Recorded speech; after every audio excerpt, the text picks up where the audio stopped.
É para isso que ele tem que a palavra de Deus fala. Aí no verso 26, ele diz, vós maridos, aí vem agora, ó. Aí aqui é para as irmãs, ó. Vós maridos, amai vossa mulher, como também Cristo amou a igreja e a si mesmo se entregou por ela. Para quê, pessoal? Ó, para quê? Para isso aqui, ó. Para a santificar. Ó, que bonito. Para a santificar. E para o quê? Purificando-a. Olha aí, ó. Purificando. Purificação, você já sabe. Purificação também é transformação. Aí, ó. Purificando com a lavagem da água. Pelo quê, pessoal? Pela palavra, ou seja, pelo ensinamento que você está recebendo aqui agora, pelo esclarecimento do que significa verdadeiramente viver em família. É isso. É isso que nós precisamos compreender. É isso que nós precisamos aprender e é isso que nós precisamos viver. É essa transformação. É o aprender a fazer as coisas realmente confiando, crendo que Deus é aquele que vai suprir as nossas necessidades, que Deus é aquele que vai fazer acontecer. Então nós precisamos confiar em Deus, saber que Deus vai nos ajudar, mas nós temos que fazer também aquilo que a palavra de Deus nos manda fazer, sem questionar, sem ficar falando, mas você está perdendo tempo, e o milagre está lá esperando você, e você fica perdendo tempo, mais querendo mais isso, mais assim, mais assado. Não, esquece isso. Vamos só fazer o que a palavra de Deus está falando.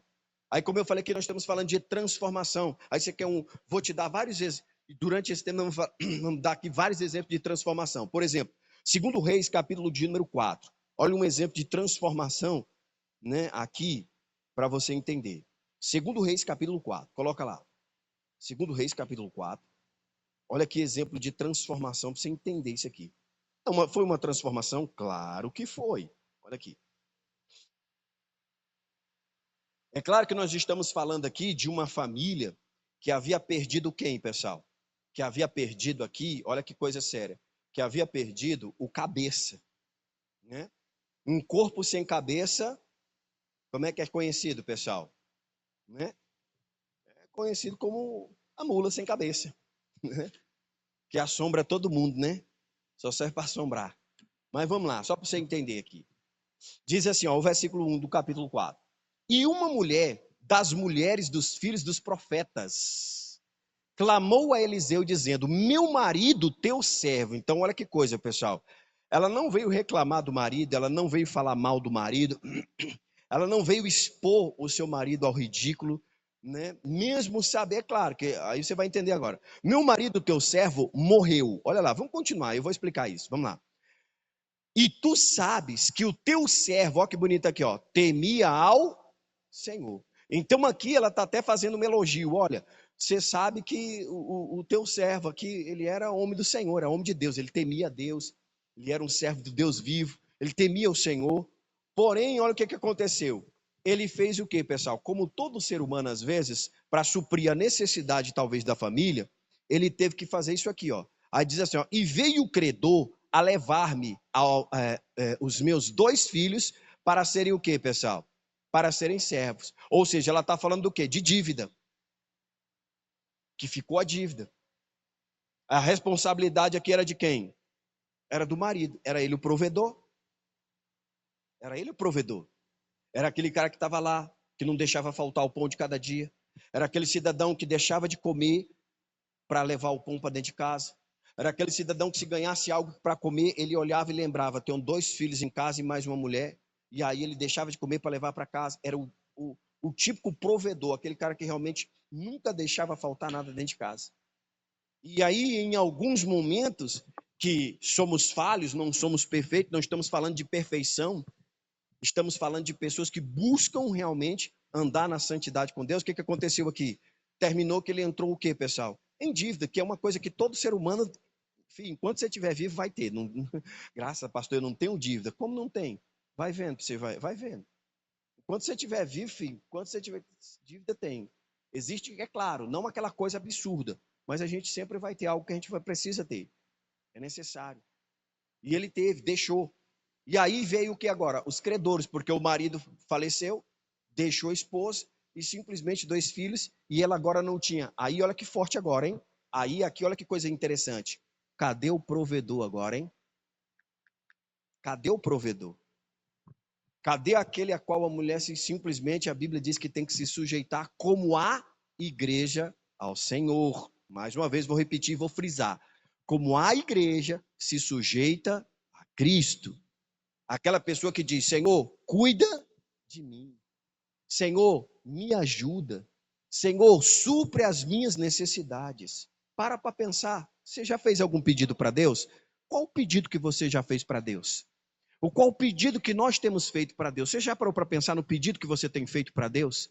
E a Bíblia diz que ele é o cabeça da igreja. Ou seja, ele é o noivo. Nós somos a noiva, o cabeça da igreja. Então ele tem a responsabilidade de cuidar de nós, de suprir as nossas necessidades. E a palavra de Deus compara o homem exatamente com Cristo, como aquele que tem essa mesma responsabilidade. Então, olha que coisa interessante. Então, aqui ela se viu sem um provedor, sem aquele que faria aquilo que era necessário. Aí o verso de número 2, olha o verso 2, diz assim: E Eliseu lhe disse, que hei de fazer? Declara-me o que é que tens em casa. E ela disse, a tua serva não tem nada em casa, senão uma botija de azeite. E aí o homem de Deus pega, dá o conselho para ela para que a transformação aconteça. Então disse ele, vai, pede emprestado vasos, olha aí, ó, a todos os teus vizinhos. Vasos como, pessoal?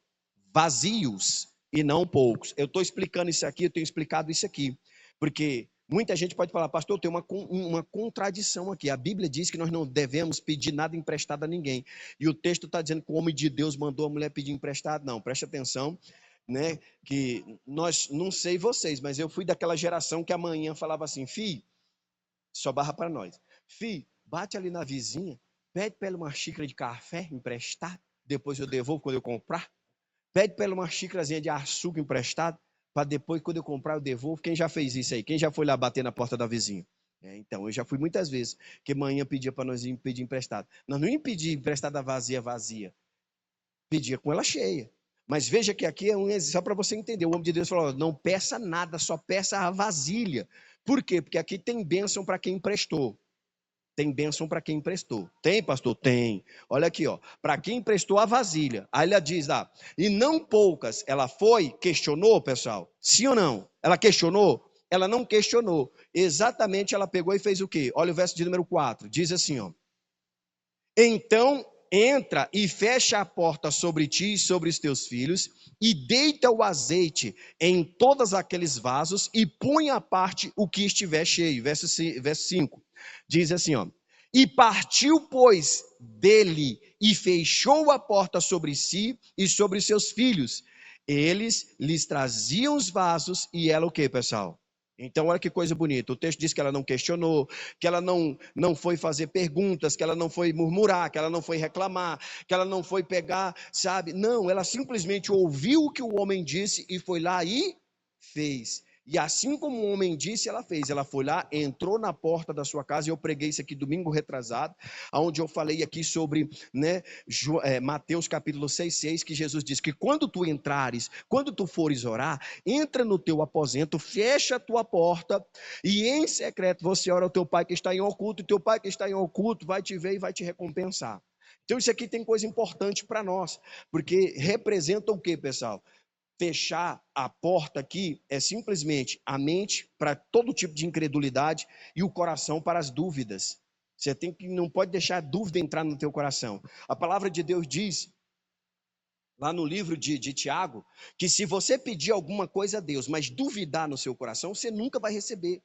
Então, a dúvida no coração é uma porta que você deixou aberta para a incredulidade. Então, tem portas que você tem que fechar e outras que você tem que abrir. Você tem que abrir para o Senhor estar com você, te dando todo o suporte, te dando toda a ajuda, te dando tudo aquilo que você precisa, ajudando você, levantando você, apoiando você, e outras que você tem que fechar para inibir a ação das vozes negativas que vão tentar fazer você ficar em dúvida e não sair de cima do muro, ficar lá estagnado. E agora, para que lado que eu vou? Quem está entendendo, diga amém. Então isso aqui é muito importante. Então quando o homem de Deus deu a ela essa instrução, foi dizendo para ela, cuidado com as dúvidas, cuidado com as interrogações, cuidado com as exclamações, cuidado com os sis da vida. Nós temos que parar com isso. Porque nós temos que fazer sem pensar, porque a palavra do Senhor, ela garante por si só aquilo que ela diz, irmão. Quando você faz o que a palavra de Deus manda, acabou. Não dá ouvidos a mais ninguém. Fulano, o que é que você acha? Oh, pronto, a gente culambou tudo. Fulano, ai, amiga. Ai, e aí, irmão? Pronto, já esculhambou tudo. Deus já deixou eu sair fora, que já não deu certo. Porque você já permitiu que dali viesse o quê? Ah, não sei não, hein? Não sei não, minha irmã. Ah, minha irmã, não sei se aqui chama minha irmã, né? Ah, minha irmã, não sei não, hein? Ih, sei, você é boba. Que foi? Te deixou? Traiu, pegou uma mais novinha? Você é besta demais, tu ainda continua atrás. Tu já tinha pegado, era 2 de 20, esfrega na cara dele, mulher, larga a mão de ser besta. E aí a pessoa vai pegando e vai dizendo, é mesmo, né? O que é isso? Eu tenho que me valorizar? Porque se eu não me valorizar, o que vai me valorizar? E onde é que fica o templo do Espírito Santo de Deus? Onde é que fica o templo do Espírito? Onde é que fica, então, uma mulher sábia que edifica a sua casa e diz, eu não vou baixar o nível? Aonde fica a mulher sábia que diz, eu não vou me prestar esse papel, eu não vou permitir que a minha consciência depois venha me massacrar, venha me enforcar, porque depois como é que vai ficar a sua consciência? Porque você baixou o nível, né? Você poderia mostrar a diferença, e aí onde Deus iria te honrar, aonde Deus iria pegar você, e para cada dia de vergonha, iria cumprir a palavra dele, para cada dia de vergonha, Deus tem dupla honra para você. Aprenda a honrar a Deus, que Deus vai te honrar. Então, naquele momento de vergonha, que vergonha que essa mulher não estava passando. Olha que momento difícil que essa mulher não estava enfrentando. Os credores estavam na porta de casa. Ô, amigão, você pode esperar só mais um minuto, por favor? Eu vou ali e já volto. Cheguei. E aí, mulheres? Calma aí, só um minuto que agora eu vou terminar de resolver o problema aqui dentro, mas continua aí fora. Espera lá fora, que já já eu resolvo o B.O. Entra, fechou a porta. E fez tudo que o homem falou. Volta lá, para a gente terminar, amigão. 2 Reis, capítulo 4, versículo 6. E ela fez isso. Né? Aí, ó, e sucedeu o que? Cheias que foram os vasos, disse o seu filho, traze-me ainda um vaso. Porém, ele lhe disse, não há mais vaso nenhum. Então, o azeite, o que, pessoal? Opa, parou o azeite. Por quê? Porque Deus não é Deus desperdiçador, tá? Deus não desperdiça nada. Deus odeia o desperdício, tá? Já é uma lição aqui, já entrando para o lado da prosperidade. Deus odeia o desperdício. Então o azeite parou. O que aconteceu? Qual foi a atitude dela? Verso de número 7. A atitude dela foi essa aqui, ó. Olha lá. Então veio ela e o fez saber ao homem de Deus. E disse ele, olha que bonito, pessoal. Olha a sujeição agora. Entenda muito bem aqui de uma mulher ao homem de Deus, a Deus. É isso aqui que tem que eu quero que você entenda isso, quero que você compare. Aí diz aí, ó, ela foi completamente dependente da decisão que Deus teria para a vida dela. Ela tinha alguma coisa a perder? Ela tinha alguma coisa a perder? Não. Então ela falou: Senhor, o que o Senhor disser é lei, eu faço. E aí foi lá, fez o homem de Deus saber, ó, o que o Senhor disse aconteceu. Então lá, o primeiro já aconteceu a transformação. Ela tinha uma botijinha de azeite, encheu muitos vasos, ao ponto de todos eles encherem com aquela botijinha. O milagre aí da transformação já aconteceu. Segunda coisa que aconteceu, vai. Aí ela disse ao homem de Deus, o homem de Deus pegou agora, vai, vende o azeite e você vai pagar o quê? A tua dívida. Fica livre dela agora, que é o que Deus quer. Por isso que você tem que buscar Deus. Busca a prosperidade de Deus. Se você buscar a prosperidade de Deus, Deus vai mostrar para você o passo para você simplesmente, irmão, se livrar das suas dívidas. E o que depois? Continuar lamentando? Não, porque aí como é que Deus trabalha? Ele diz: vai, vende o teu azeite, paga a tua dívida e tu e os teus filhos é para viver do quê, pessoal? É para viver do resto. Ou seja, Deus superabundou uma transformação na vida daquela mulher. voltou a ter paz, voltou a ter alegria, voltou a prosperar, voltou a ter a certeza de que, por mais que o provedor, o seu marido, não estivesse mais com ela, mas tinha um Deus que não estava só, não a deixava só. Deus estava cuidando dela. Assim como Deus também pode cuidar e está aqui disposto para cuidar de você também. Seja qual for a sua necessidade, seja qual for a transformação, na área da sua vida que você quiser, você pode ter a certeza que o que Deus vai fazer vai ser além daquilo que você vai pedir agora e muito mais além daquilo que você imaginar, porque Deus quer que você viva a abundância de bem de Deus na sua vida. Quem está entendendo, diga amém.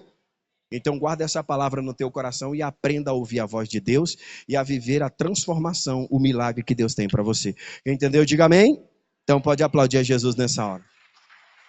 Ele é Deus, querido.